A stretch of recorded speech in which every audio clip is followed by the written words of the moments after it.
Más textos disponibles en Simba. 2. Las cerezas. Juanito tenía 10 años, unos ojos grandes como manzanas y negros como moras y labios semejantes a su fruta favorita, las cerezas. Era aficionado a ellas con locura, y con ser tantas las que pesaban en las ramas de un cerezo que había delante de su casa, llevaba la cuenta de ellas, comiéndose todos los días las que estaban más maduras, no sin que algunas veces, por falta de medida en el comer, que todo la requiere en este mundo, y por pecar de goloso, que es cosa fea como todo pecado, hallaba en este la penitencia y lo purgaba con indigestiones.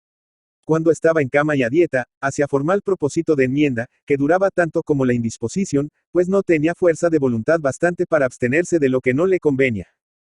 Si las cerezas gustaban a Juanito, también gustaban a los gorriones. Y como en el elegir la fruta sazonada son maestros los pájaros, abrían con su pico un agujero en las más maduras y azucaradas y se recreaban comiendo y bebiendo a un tiempo. Pero lo que era solaz para los gorriones, era desesperación para el niño, que se ponía furioso cada vez que al coger una cereza la hallaba picada. Y aunque hubiesen dejado para la mejor parte, no se consolaba, por más que los gorriones al picotear cantasen. ¡Qué rica esta! Pi, pi, pi. Hay para ti y para mí. Ahora verás lo que hay para ti, decía Juanito echando espumarajos de rabia, sin tener en cuenta que los niños se ponen muy feos cuando tal hacen, porque la ira es cosa del infierno. Cogía piedras y las tiraba a los gorriones, acertándoles algunas veces, y cuando caían atontados, los remataba para que no volvieran a comerse sus cerezas. También tenía guerra declarada a los insectos, porque a veces encontraba en ellas algún gusanillo que las tomaba por morada, y cuando los veía en el suelo o en las hojas de las flores, los aplastaba, repitiendo lo que decía cuando mataba a algún gorrión. 3. De nada sirven, a no ser para hacer daño.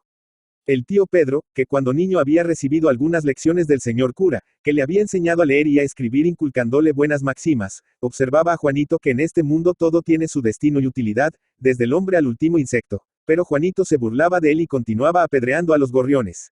Fue el caso que estos se dieron por ofendidos, con sobrado motivo. Y como además de la ofensa había el constante peligro que corría su existencia, resolvieron emigrar, y así lo hicieron. Con lo cual las langostas, que quedaron en completa libertad, pues que los gorriones no se las comían como antes, despacharon una emisaria a sus vecinas para noticiarlas que en aquella comarca no había gorriones. Y a ella volaron todas, en tanto número que parecían nubes, pues llegaron a interceptar los rayos del sol. Y se comieron los sembrados de los campos y de las huertas del padre de Juanito, pasando la familia un invierno muy rigoroso y con él algunos días de hambre, todo por no permitir a los pájaros picotear unas cuantas cerezas. Como el niño era testarudo, no quiso darse por convencido, pero hubo de ceder ante las reprensiones de su padre que le prohibió molestar a los gorriones. Mas estos, escarmentados, no volvían.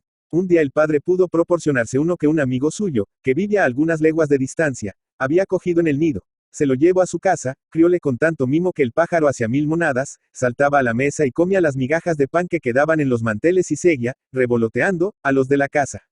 Diéronle las cerezas más maduras, que el gorrión picoteaba con fruición. Y cuando ya sus alas tuvieron bastante resistencia para sostenerle en el aire, el padre le sacó al campo y le dijo: Gorrioncito, gorrioncito, si me entiendes ve a dónde están tus hermanitos y diles que aquí comerán tantas langostas como quieran y se refrescaran chupando el jugo de las cerezas.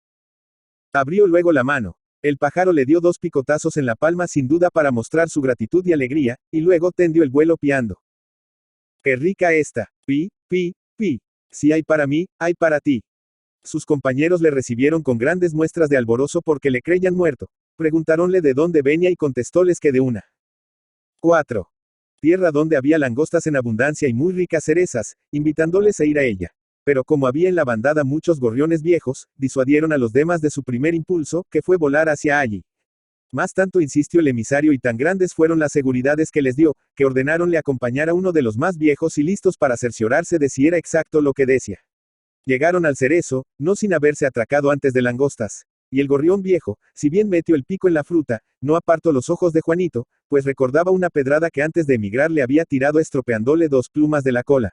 Pero el niño se estuvo quieto, aunque de mala gana, recordando las órdenes de su padre. Y los pájaros pudieron comer a su sabor, repitiendo, aunque con una variación. ¡Qué rica esta! Pi, pi, pi. Hay para ti y para mí.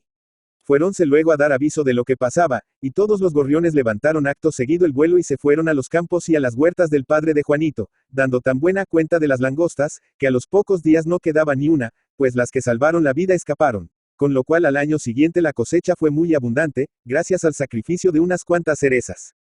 Pero como los gusanillos continuaban metiéndose en algunas, Juanito seguía matando insectos, ya que no gorriones, y repetía. De nada sirven, a no ser para dañar. Ocurrió cierto día que la noche sorprendió a Juanito en el bosque, y oyó un aullido que parecía decirle. Oh, oh, oh. Que me lo como yo. El niño conoció la voz del lobo y echó a correr espantado, pero cada vez oía más cerca. Oh, oh, oh. Que me lo como yo. 5.